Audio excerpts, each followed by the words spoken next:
Yo guys, it's slyroh. You already know that today I'm bringing you guys my battle for week 3 of season 4 of Division 1 of the Pokemon Premier League. And this week we are taking on Kelly, also known as Under the Radar. So this team analysis video went up yesterday. I just kind of forgot what order I wanted to say stuff in. My bad. But team analysis video went up yesterday. Go ahead and watch that for a full in-depth explanation of my team, why I'm bringing it, and what I think about Kelly's team. Make sure you go check out Kelly. He's a really cool dude, really good friend, and we always have really good battles. And yeah, you guys are going to get another great one today. Last season we played Kelly and we lost 1-0, very, very close. And hopefully this season can be a little bit different. If you missed the team analysis video and don't feel like going back to watch it, I do need to go over the fact that I did do a transfer. I dropped Cresselia, I dropped Spinarak, and instead now I have a Reuniclus and an Ariados. So, the more you know, that's it. So, we're coming off a win last week, so we have 1 win, 1 loss. And Kelly has 2 wins and 0 losses, so that's not cool. Let's try and give him his first loss. So, teams.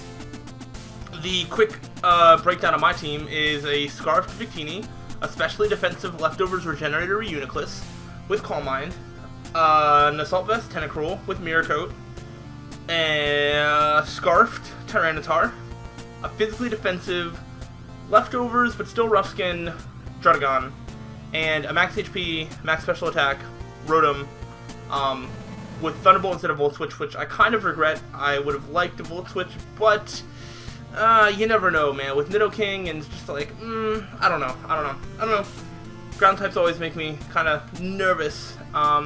This next Pokemon that Kelly brought was a Celebi, Nidoking, Raikou, Mega Scizor, Miltank, and Kingdra. He did not bring Politoed, so right off the bat I was just like, he didn't bring Rain, but he brought Kingdra, meaning that he probably brought a Critra, which is no fun. Miltank and Celebi were the two that I felt like I didn't have a whole lot for. I thought those were going to be the 2 biggest annoyances. Everything else I felt okay with. Mega Scizor feels like Sword Dancing and stuff like that. It could become a really big threat. So I guess basically everything except for Raikou. I wasn't super scared of Raikou, but again, that could also put in work. So that's that. I had this battle a few days ago, so I might not remember all the little specifics, but I will do my best to remember as much as I can to educate, tell everybody why I did what I did. So, I believe I started off with Victini. Let's go ahead and play the battle. Alright, let's go ahead and just play it. If I missed anything, comments, all that good stuff.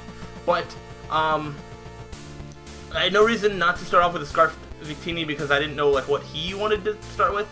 But he just straight up starts off with Kingdra, and I'm just like, oh boy. I wasn't ready to like reveal that I was Scarfed, even though that wouldn't have necessarily done that. He went for Focus Energy. I don't know why I didn't just U-turn. I should have U-turned, but whatever. And that guarantees that he is a Critra. I am specially defensive. I should be able to take this. And I do, but it does more than half. Because it's a crit, because it's a Critra. After Focus Energy, every single attack that Kingdra does will be a critical hit. That's just how Kingdra works. So, I almost made a bad play and stayed in, because I'm like, oh, he's at -2 attack. But funny thing is that crits, they don't care about any stat drops. So that's why this Critra Draco Meteor is really scary. Because I didn't bring Togekiss, so I have nothing to stop him from going for Dracos. But my Assault Vest Tentacruel is going to be able to not get to a KO'd. And that's really cool, because I figure he's just going to keep going for it. And it's a little early in the battle, but I figured to get rid of this threat that is in front of me, I have to go for it.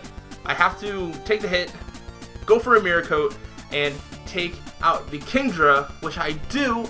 So Tentacruel is going to get the first kill of the game. Unfortunately, this means that I can't execute it against Raikou later in the match, but Kingdra was the way bigger threat at this point in time, so it is what it is. I switch out into, I believe, my Rotom, because that's the thing that is somewhat supposed to take this thing on. As he just gets up his rocks, so that happens. And then he's going to switch out. It seems like this that I would have loved to have Volt Switch for, but, you know, it is what it is.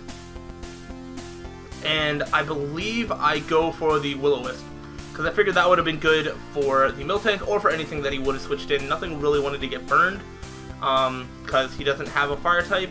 I don't even know if he has someone on his team, and if he does, he definitely didn't bring it. So, I switch out into Reuniclus, because it can take, you know, any sort of hit. He goes for Shadow Ball, which normally wouldn't do that much, but it's a crit. You're going to be seeing this a lot this match. I'm just going to say this right off the bat. He crits me like a billion times, and that's only a slight exaggeration. So he takes some burn damage. I'm Regenerator, which by sending out Reuniclus again, I showed off that I'm Regenerator. I kind of wanted to save the surprise for later, but whatever. So I'm going to try and get some more health back, and I just end up foddering off Tentacruel. I'm not even sure. I just didn't really have like a great switch in, but whatever. So Tentacruel ends up dying to the Miltank, and that allows me to bring back out Reuniclus, because I know this thing cannot 2-hit KO me. So I believe I take this chance to recover up, which is cool. And that's Celebi. I did not recover up, but I should have. I must have predicted something. I think I tried to predict someone else to come in. I think maybe the Mega Scizor. I was trying to bait in the Mega Scizor, and he didn't go for that. So instead, he goes for Swords Dance on the Celebi. I didn't know what kind of Celebi this was, but seeing Swords Dance was both scary and not at the same time, because I'm in with my physically defensive Mon, and it has Dragon Tail. So this is not the worst case scenario. Alright, he's going to reveal Seed Bomb. Probably either his only attack move or his like main attack move. I thought he was going to Baton Pass, and that was going to be kind of scary, but I just go for the Dragon Tail, and he's out of here regardless. So even if he did Baton Pass, then whatever came in would have been gone, because he doesn't have Fairy type on his side either, that he brought. But that just goes out into Miltank, and I'm just like, oh, I can just keep Dragon Tailing, because I don't really want to switch in anything on this Miltank, and I'm physically defensive. So he just goes for the Earthquake, and it's a critical hit yet again, doing more damage than I otherwise would have, which does kind of suck, because I want Druddigon to be as healthy as possible for the Mega Scizor, but it is what it is. Raikou gets dragged out, and I believe this turn I do switch out. I don't think my Reuniclus was at a good enough health to be able to switch in and take 2 hits from the Raikou, which was kind of annoying for me, because I believe that means that I have to go into my Tyranitar. He's not shiny, so I'm pretty sure that means that he does not have Aura Sphere, so that was the only thing I really had to worry about. But I am an offensive T-Tar, so this is still going to do more damage than I would want it to, like if it was like Assault Vest or something. So yeah, but he goes for the Volt Switch, and now I'm pretty free to go for an attack as he sends in the Nidoking. Actually, I'm not, because I thought that he was either going to be Scarfed or maybe he was Shuckleberry. So Earthquake would have taken him out, but I was fearing the Shuckleberry, so I couldn't do it. And then he reveals Earthquake, so he reveals he's a physical Nidoking. Reuniclus takes lots of damage, gets buffeted by the Sandstorm, but thankfully survives, because if Reuniclus dies, that really lowers my chances of winning the game. But because of how low health I am, I do have to switch out. And the only physical hit switch I have is Druddigon, which is no good, but he actually predicts this, goes for the Ice Punch, and I believe Druddigon does not die here, but I'm down at 13 health, which means that it's basically as good as dead. After the Sandstorm and leftovers, I actually just go right back up to 13, which is pretty funny, but I don't have a great switch into Nidoking, and I figured I'll just get some damage off before he kills me, and I do get a good chunk off with Sucker Punch. So now he's below 50%, just barely, maybe around like 48, 49%, but that's really good. Oh, after the Rough Skin, he's actually lower, my bad. I forgot about that. So, he's pretty low, which is really good for me. And now I can take him out with a Crunch. I don't even need to worry about a Shuckleberry. I can just go for Crunch right now. Since he's switched up his moves, I know he's not Scarfed. So I'm really thinking that he's Shuckleberry, or maybe the Psychic Reducing Berry for Reuniclus, but even then I don't think that would be a good idea. So I Yeah, for some reason, I was just really thinking Shuka, but I go for the crunch. He switched in the Celebi, which was holding the Cobra Berry, but he, again, doesn't really want to switch anything into the T-Tar, so he's actually going to sack off the Celebi this turn, which was good for me. I don't think Celebi was doing as much for him as he would have wanted to, although at the same time my Dragon was dead, so I had no way to phase him out anymore. But either way, Celebi does go down, which is really good for me. T-Tar gets to kill every single game that's in. I'm locked into Crunch. I do not think that is a 2-hit KO, but I didn't have a switch in for Mega Scizor, so I was like, I need to, you know, get off a lot of damage, and I'm going to have to, you know, hope that Victini can sweep up at the end instead of T-Tar. He goes for the U-turn, and he crits me, which I don't think mattered. Kelly thinks that it did, but I don't think it did. Actually, now that I see that I'm at 93 health, I'm pretty sure that was like a guaranteed like take me out. Plus, I was basically sacking it off at that point anyway, so it is what it is. T-Tar's dead, and Raikou comes back in. Oh boy. And I believe I go into Rotom. Yeah. Because he can't 2-hit KO me. I know he's not Specs or anything like that. I was thinking that he might be like Assault Vest, but I don't remember what attacks I've hit him with, if any. But he just full switches out. I forget if I go for the Will-O-Wisp here or if I just go for damage with Shadow Ball. I think I was going for the Shadow Ball because I wanted Miltank to come out so I could burn it and get some residual damage on it. But, you know, it is what it is. So I go for the Shadow Ball. He just goes into the Mega Scizor, which I thought was kind of interesting.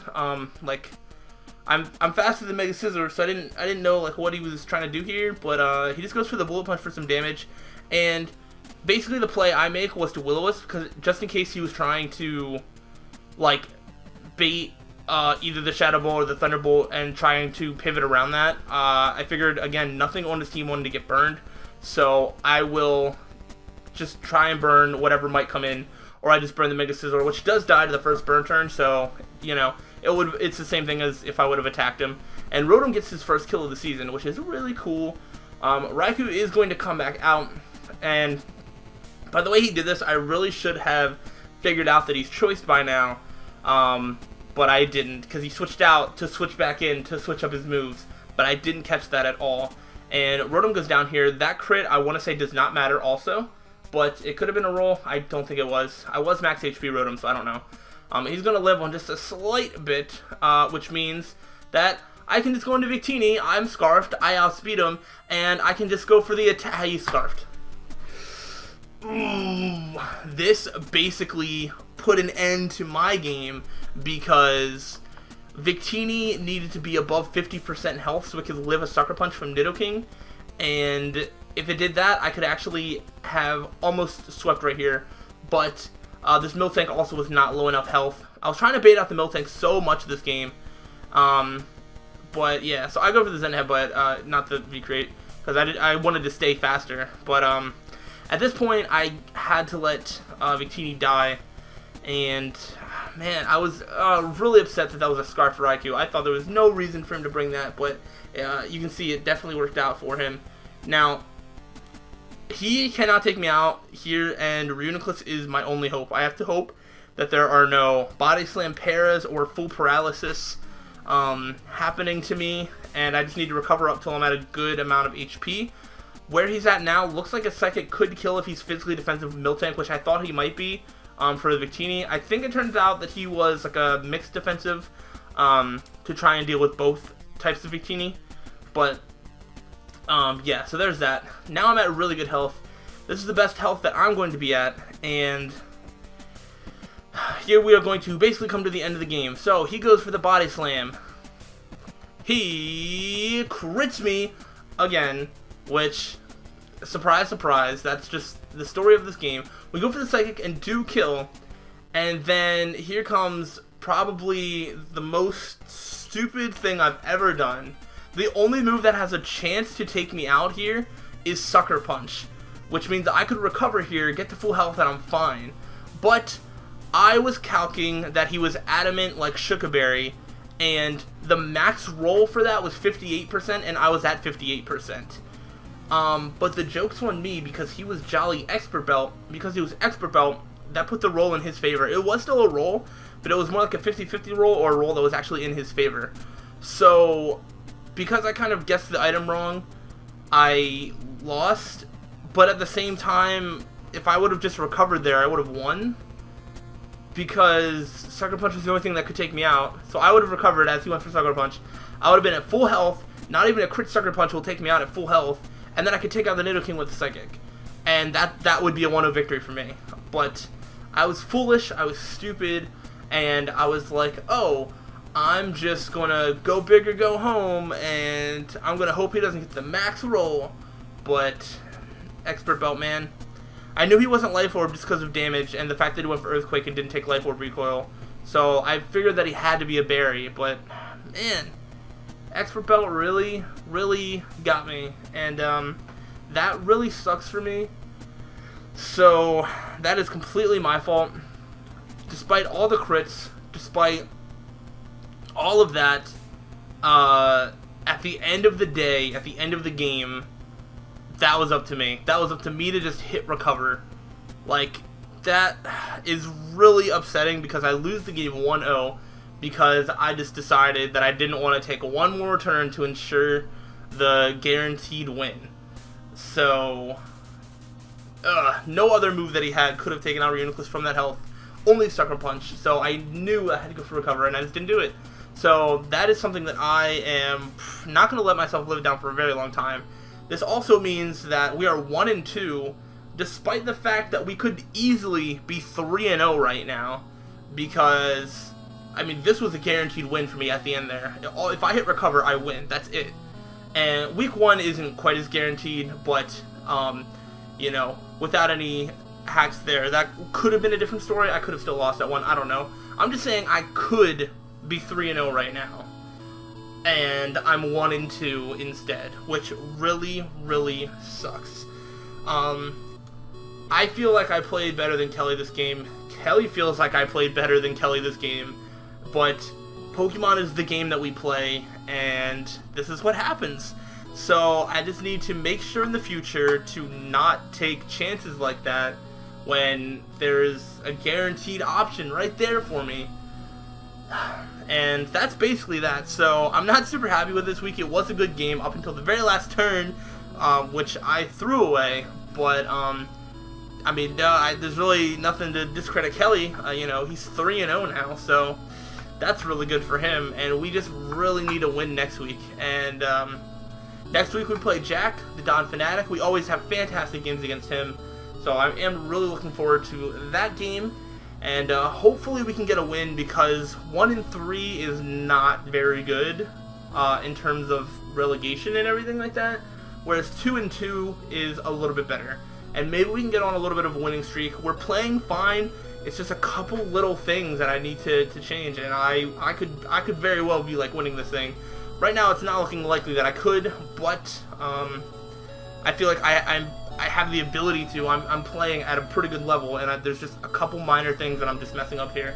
But I'm going to stop rambling. I'm going to let this video end, and I'm going to see you guys next week when hopefully we, you know, do a little bit better. So that's what I'm going to hope for. I will see you guys then. Thank you guys for watching, and until the next time, stay sly.